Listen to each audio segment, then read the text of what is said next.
नमस्कार, स्वागत है आप सभी का। बहुत ही महत्वपूर्ण समय है ये, क्योंकि हम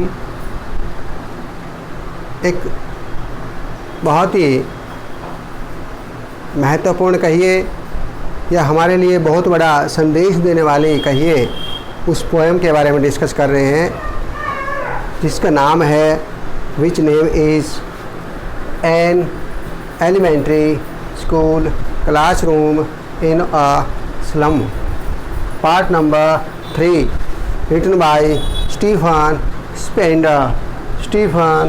स्पेंडर। बहुत बड़ा संदेश हमारे लिए है कि किस प्रकार एक गंदी बस्ती में, सुविधाहीन एक ऐसी बस्ती में जिसमें प्राथमिक स्कूल के वो बच्चे कक्षा में जो बैठे हैं वो उपेक्षा के शिकार हैं, बहुत ही निर्बल, उपेक्षित, असहाय और विरोधाभास की स्थिति है इस पोएम में कि एक तरफ तो बहुत महान व्यक्तित्व की, अच्छी चीज़ों की, संसार के मानचित्र को दर्शाने वाले मानचित्र की बात होती है। उस कक्ष में दीवारों पर लगा हुआ है मानचित्र, और जब बच्चों की दुर्दशा देखते हैं, दुर्दशा, दयनीय हालत, तो हमें बहुत महसूस होता है कि बच्चों के लिए जो खिड़की है, बच्चे खिड़की में से बाहर झांक करके देखते हैं, वो एक तरह से अपना जो उनका क्षेत्र है बहुत ही सीमित है, जहाँ कोई सुख सुविधा नहीं है। तो इस प्रकार हम an elementary school classroom in a slum, एक गंदी बस्ती में, सुविधाहीन बस्ती में जो स्कूल है, उसके स्कूल के प्राथमिक स्कूल है, वो छोटे बच्चे हैं उस स्कूल में, उस विद्यालय में, उन बच्चों की दुर्दशा के बारे में हमने पार्ट 1 और 2 में डिस्कस किया डिटेल में। मैं एक वायदा चाहता हूँ आपसे कि आपने पार्ट 1 और 2 पहले वॉच करना है, क्योंकि ये सभी पार्ट एक दूसरे पर टिके हुए हैं। पार्ट 1 में हमने डिटेल में स्टैंजा नंबर 1 और 2 को डिटेल में डिस्कस किया, रिसाइट किया, अंडरस्टैंड किया, समझा लाइन टू लाइन, स्टैंजा 1 और 2 को पार्ट 1 में, और पार्ट 2 में स्टैंजा 3 और 4 को ध्यान से आपने वॉच किया है, समझा है, डिस्कस किया है। तो पार्ट 1 और 2 को ध्यान से आपने वॉच करना है। It is part number 3 related to question answer, related to very important summary of this poem, central idea of this poem, कि इस पोएम की विषय वस्तु क्या है, किस प्रकार के क्वेश्चन आंसर हमारे एग्जाम में आ सकते हैं। और यदि आप पार्ट 1 और 2 को ध्यान से वॉच करेंगे तो पूरी की पूरी समरी आपको समझ में आ जाएगी। आपको रट्टा नहीं लगाना पड़ेगा, रट्टा मत लगाइए, इंग्लिश लैंग्वेज को ध्यान से अंडरस्टैंड कीजिए, समझ के साथ पढ़िए, रीडिंग कीजिए। तो let's start related to the summary of this very important poem which name is an elementary school classroom in a slum, written by Stephen Spender, a great poet. Let's start. The poet sees some children sitting in an elementary school classroom in a slum. एक गंदी बस्ती में एक प्राथमिक school के कक्ष में कवि कुछ बच्चों को बैठे हुए देखता है, सीज देखता है, बैठे हुए देखता है कुछ बच्चों के उस स्कूल में। कौन? कवि जी देखते हैं, कवि देखता है। These children have pale faces, इन बच्चों के जो चेहरे हैं पीले पड़े हुए हैं, गरीबी के कारण, उपेक्षा के कारण। चेहरों पर एक रक्तहीनता है,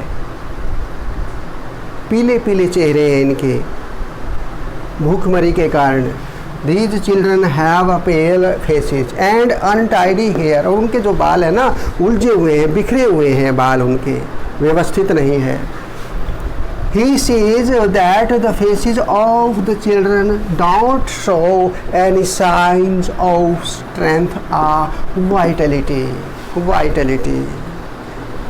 कवि जी कहते हैं कि उनके जो चेहरे हैं, बच्चों के जो चेहरे हैं, the faces of the children, बच्चों के जो चेहरे हैं, डोंट शो, उन चेहरों को देख करके कोई हमें दिखाई नहीं देता, कुछ प्रतीत नहीं होता क्या, एनी साइन ऑफ स्ट्रेंथ और वाइटलिटी, शक्ति बल, शक्ति या बल या Vitality. Vitality mean energy and enthusiasm, energy and enthusiasm is called Vitality. अर्थात उन बच्चों के चेहरों को देख करके हमें लगता है, कोई ऐसा प्रतीत नहीं होता उनके चेहरों को देख करके कि इन बच्चों के अंदर शक्ति होगी, बल होगा, इनके अंदर कुछ काम करने की शक्ति इनके अंदर होगी, या ऊर्जा, ये ऊर्जावान होंगे, या इनके अंदर उत्साह होगा, हमें ऐसा प्रतीत नहीं होता। यानी वो ऊर्जाहीन है, ऊर्जावान नहीं है, शक्तिहीन है, शक्तिशाली नहीं है, क्योंकि उपेक्षा के शिकार हैं वो सारे बच्चे, क्योंकि गंदी बस्ती है, सुविधाहीन बस्ती है, इसलिए वो उपेक्षा के शिकार है। Their untidy hair hangs around their pale faces like rootless weeds. अब रूटलेट वीड्स, सिमिली का प्रयोग यहाँ पर पवित्र ने किया है, सिमिली, उपमा। क्यों बच्चे कैसे हैं, जड़ से उखाड़े गए खरपतवार, अनवांटेड प्लांट्स की तरह हैं वो। देयर अनटाइडी हेयर, उनके जो उलझे हुए बाल हैं, बिखरे हुए बाल हैं, hangs around their pale faces, उनके चेहरे जो पीले चेहरे हैं, उनके चारों ओर ऐसे लटके हुए हैं अव्यवस्थित ढंग से। देयर अनटाइडी हेयर, उनके उलझे हुए बाल, हैंग, लटके हुए around their pale faces like rootless weeds, कि जैसे खरपतवार के जो पौधे हैं, अनवांटेड जो प्लांट्स होते हैं, जड़ से उखाड़े हुए, बिना जड़ के, ऐसे वो बच्चे हमें दिखाई देते हैं। A tall girl is sitting with her head weighed down. एक लंबे कद की एक लड़की बैठी है वहाँ पर, उपेक्षा की शिकार है वो बेचारी, और ऐसे अपना सिर झुकाए हुए बैठी है। वेड डाउन, हेड वेड डाउन, ऐसे लगता है कि बहुत भारी सिर महसूस हो रहा है उसको, कि ऐसे बोझ, एक गरीबी का बोझ, एक उपेक्षा का बोझ अपने सिर पर रख करके ऐसे वो सिर को झुकाए हुए बैठी है। बहुत ही दयनीय स्थिति है बच्चों की। A boy seems as thin as paper, एक लड़का बैठा है जो इतना पतला है कागज की तरह है, as thin as paper, बहुत ही दुबला पतला, कमजोर। His eyes look like that of a rat, चूहे जैसी आंखें, उसकी चूहे जैसी आंखें हैं बच्चे की, हंगर को दर्शा रही है। जैसे चूहे की आंखें होती है ना, चूहा हर समय भय में इधर उधर कुछ न कुछ ढूंढता रहता है, बिल की ओर बाहर निकलता है, यानी भयभीत सा रहता है, और साथ में भूख को दर्शाती हुई उसकी आंखें हैं, तो चूहे जैसी आंखें हैं उस बच्चे की। His eyes look like that of a rat, बहुत दुर्दशा है उन बच्चों की। पार्ट फर्स्ट और सेकंड में हम डिटेल में स्टैंजेस को डिस्कस कर चुके हैं, क्योंकि ये फ्री वर्स राइमिंग स्कीम नहीं है इस पोइम में, लेकिन बहुत ही ज़बरदस्त पोइम है। इसमें पविट ने एलिट्रेशन का प्रयोग किया है, रेपिटिशन, सिमली, उपमा अलंकार, मेटाफर, रूपक अलंकार का भी प्रयोग किया है। बहुत ज़बरदस्त है, बहुत बड़ा संदेश है हमारे लिए। Another one has twisted bones, एक और बैठा है जिसकी हड्डियाँ कमज़ोर हैं और मुड़ी हुई हैं, टेढ़ी मेढ़ी हड्डियाँ हैं, ट्विस्टेड हैं, बोन्ड हड्डियाँ। There is a sweet little boy who has dreamy eyes. There is a sweet little boy who has dreamy eyes. एक ऐसा लड़का भी बैठा है, बड़ा प्यारा सा, स्वीट है वो, बड़ा प्यारा सा, यंग है, पीछे बैठा है वो, किसी का ध्यान नहीं है उसकी ओर, उसकी आंखों में शौपन है, शौपन ले रहा है वो। और शौपन कैसे, एस्क्विल गेम के, गिलहरी का खेल, अर्थात गिलहरी की तरह चंचल होना चाहता है। गिलहरी जैसे उछल कूद करती है पेड़ पर हर समय स्फूर्ति में खुशी खुशी, तो बच्चा भी उसी खेल के स्वप्न ले रहा है। कैसी स्थिति है। On the walls there are some donated objects. दीवार पर कुछ लोगों ने दान जो किया है उन वस्तुओं का विवरण लिखा हुआ है, उन लोगों की सूची बनाई हुई है और दीवार पर वो सूची टंगी हुई है। दीवार पर कुछ चीज़ें लटकाई हुई हैं जो लोगों ने वहाँ सहायता की है। There is a picture that shows Shakespeare's head. एक ऊपर के हिस्से की जिसमें सिर और मुंह इस प्रकार ऊपर का हिस्सा है शेक्सपियर जी का। शेक्सपियर कितने महान ड्रामाटिस्ट हैं, नावलिस्ट हैं, एक्टर हैं, राइटर हैं, जिन्होंने बहुत ही महान Romeo and Juliet and Hamlet जैसे प्ले को लिखा और विश्व प्रसिद्ध ये रचनाएं हैं उनकी तस्वीर भी लगी हुई है वहाँ वॉल पर, दीवार पर। लेकिन उस तस्वीर का भी उन बच्चों को कोई बेनिफिट नहीं हो रहा है क्योंकि वो बच्चे उपेक्षा के शिकार हैं। शेक्सपियर जी भी उन बच्चों का भला नहीं कर पा रहे हैं जो तस्वीर में दिखाई दे रहे हैं। There are pictures of a cathedral, dome, beautiful cities and a flowery valley. वहाँ तस्वीर में जो तस्वीर टंगी हुई है दीवार पर, कैथेड्रल गुंबद के रूप में वहाँ बहुत ही शानदार भवन बना हुआ है। बहुत अच्छे अच्छे भवन बने हुए हैं शहरों के, और फूलों वाली बहुत ही सुंदर घाटी का दृश्य भी वहाँ दिखाया गया है। लेकिन ये कंट्रास्ट की स्थिति है। सुंदर भवन, कैथेड्रल, डोम, फ्लावरी वैली, है ना, बड़ी अजीब स्थिति। उन बच्चों के तो जीवन में कांटे ही कांटे हैं। कहाँ है उनके जीवन में फ्लावर, फूल नहीं है उनके जीवन में। बड़ी दर्दनाक स्थिति है उन बच्चों की। There is also a map of the world. वहाँ संसार का मानचित्र भी है जिससे उन बच्चों का कोई संबंध नहीं है। उनका जीवन तो उस खिड़की है, वो खिड़की में से बच्चे बाहर देख रहे हैं। मैला कुचैला उदासी भरा जीवन है उनका। उस संसार का मैप उनके लिए व्यर्थ है। उस मैप की बात करना ही बेकार है। There is also a map of the world. The little homes of these children are no better than cramped holes. Cramped holes, narrow, बहुत ही तंग बिलों जैसे घर हैं उनके। किसके? बच्चों के। जैसे चूहों के बिल होते हैं, छोटे छोटे कमरे, और परिवार के सदस्य बहुत ज़्यादा, कोई सुख सुविधा नहीं। They are like catacombs. और वो जो घर है ना छोटे छोटे क्रैम्प्टेड जो हॉल हैं, छोटे छोटे जो घर हैं, वो कैसे हैं? जैसे अंडरग्राउंड ग्रेव यार्ड होता है, तहखाना में नीचे जो कब्रें वगैरह होती हैं, कब्र वाला जो स्थान है, कब्रिस्तान वाला जो स्थान है, उस जैसे उनके घर लग रहे हैं। लाइक कैटाकॉम्स, कब्रिस्तान। The poor children are so skinny that all their bones can be clearly seen under their skin. ओह, क्या कितनी दुर्दशा है। वो बच्चे इतने दुबले पतले हैं, इतने सो स्किनी, वो इतने दुबले पतले हैं कि उनकी त्वचा में से उनकी हड्डियां नजर आती हैं, इतने वीक हैं वो।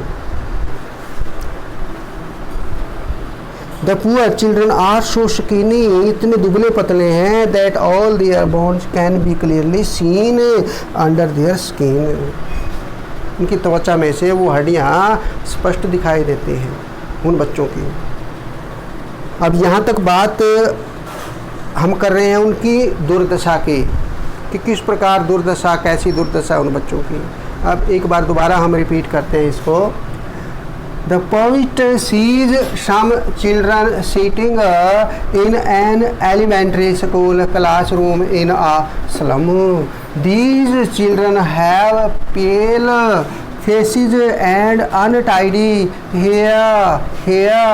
He says that the faces of the children don't show any signs of strength or vitality. Their untidy hair hangs around their pale faces like rootless weeds. A tall girl is sitting with her head weighed down. A boy seems as thin as paper. His eyes look like that of a rat. Another one has twisted bones. There is a sweet little boy who has dreamy eyes on the walls. There are some donated objects. There is a picture that shows Shakespeare's head. There are pictures of a cathedral dome, beautiful cities, and a flowery valley. There is also a map of the world. The little home of these children are no better than cramped house. They are like catacombs. The poor children are so skinny that all their bones can be clearly seen under their skin. क्या दुर्दशा उन बच्चों, दिल हिल जाता है जब हम इस प्रकार की बातें करते हैं। अब ये बातें हुई उनकी दुर्दशा की। An elementary school classroom in a slum, उस क्लासरूम का दृश्य है, ये दर्दनाक दृश्य है। अब बात आती है सुधार की। उनकी बच्चों की ज़िंदगी में सुधार कैसे आ सकता है, उनका जीवन कैसे सुधर सकता है, कैसे हम उनकी हेल्प कर सकते हैं, ये भी जानिए। Next, to improve the condition of the children, they must be taken out of the slums where they are living.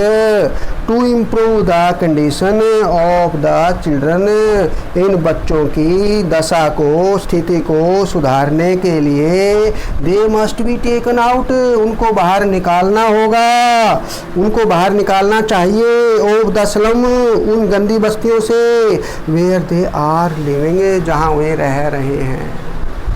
पहला काम तो हमें ये करना पड़ेगा और मिलजुल करके करना पड़ेगा। एक अकेला व्यक्ति कुछ नहीं कर सकता। पहले तो जिन गंदी बस्तियों में वो रहते हैं, सुविधाहीन, जहाँ सुविधा नहीं है, जहाँ वो उपेक्षा के शिकार हैं, ऐसी गंदी बस्तियों से उनको बाहर निकालना पड़ेगा। ऐसा सुधार हो सकता है यदि हम परिश्रम करेंगे, मेहनत करेंगे और उनका साथ देंगे तो। Their living condition should be improved, उनकी जो लिविंग कंडीशन है, जीने का जो तरीका है, जीने की जो स्थिति है उनकी, वो सुधरनी चाहिए। Only then their education can be meaningful, तभी जा कर के उनकी जो एजुकेशन है, उनकी जो शिक्षा है ना, मीनिंगफुल होगी, अर्थात सार्थक होगी, नहीं तो उनकी एजुकेशन बेकार हो जाएगी। लिटरेरी साहित्यिक education should go side by side, साथ साथ चलनी चाहिए। किसके साथ? With material and physical development. जो शिक्षा है, लिटरेरी एजुकेशन है, साहित्यिक जो शिक्षा है, should go side by side, साथ साथ चलनी चाहिए। किसके साथ? मटेरियल भौतिक और शारीरिक विकास के साथ, development with material and physical development. उनका यदि भौतिक अर्थात उनकी जो दशा सुधारने से, उनको जो मूलभूत सुविधाएं हैं, वो भौतिक सुविधाएं मिलेंगी और उनका शारीरिक विकास होगा, तो साहित्यिक एजुकेशन उसके साथ साथ चलनी चाहिए ताकि उनका शारीरिक विकास भी हो जाए और भौतिक विकास भी हो जाए। भौतिक विकास अर्थात उनको सुख सुविधा मिलने लगे। यदि हम प्रयास करेंगे तो दोबारा इसको देखते हैं हम कैसे उनको सुधारा जा सकता है उनकी कंडीशन को। To improve the condition of the children they must be taken out of the slums where they are living, their living condition should be improved. Only then their education can be meaningful. Literary education should be go side by side with material and physical development. तो इस प्रकार आपने देखा कि कैसे हम उन बच्चों को मिलजुल करके उनका जीवन हम सुधार सकते हैं, लेकिन ये अकेला कोई व्यक्ति नहीं कर पाएगा इस काम को। इसलिए हमने सब ने मिलजुल करके प्रयास करना पड़ेगा और इन बच्चों का जीवन सुधारना पड़ेगा। और इसके लिए हम क्या करेंगे, हम आपस में एक दूसरे का हाथ बंटाएंगे और कहेंगे, क्या कहेंगे, क्या कहेंगे बताइए।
Thank you. जय हिंद।